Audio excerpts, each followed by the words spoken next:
আসসালামু আলাইকুম, কেমন আছেন সবাই? আজকে আমি খাবার ব্লগ নিয়ে আসছি। ভুড়ি আলু ভাজি এবং ওই যে ভুড়ি আলু ভাজি দিয়ে চালের আটার রুটি কারা কারা পছন্দ করেন জানিয়ে যাবেন। আমার তো অনেক পছন্দ।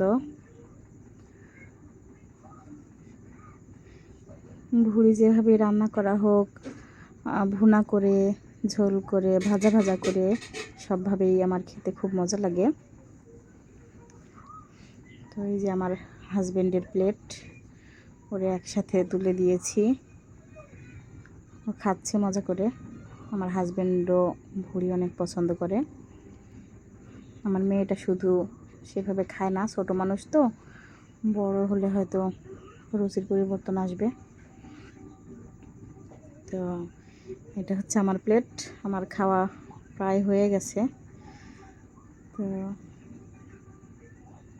খাচ্ছি অনেক মজা করে।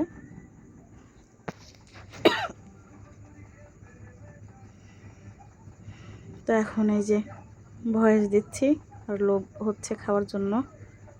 এটা বেশ কিছুদিন আগের ভিডিও। ও এখনও জিহ্বা দিয়ে লোল পড়তেছে খাওয়ার জন্য। আমার চালের আটা রুটি অনেক পছন্দ, আর সাথে ভুড়ি থাকলে তো কথাই নেই। গোশ আর ভুড়ি দিয়ে বেশি মজা লাগে, গরুর গোশ দিয়ে। তো আমার হাজব্যান্ডের আবার এতই পছন্দ, ওকে যদি ডিম ভাজি দিয়ে চালের আটা রুটি দেওয়া যায় সেটাও সে অনেক মজা করে খায়। মানে গমের আটা রুটি তার হচ্ছে ভালো লাগে না, খেতে চায় না, কিন্তু চালের আটা রুটি অনেক পছন্দ করে। আমি এই যে খাচ্ছি, আমার খাওয়া প্রায় শেষ। ভালো থাকবেন সবাই, আল্লাহ হাফেজ।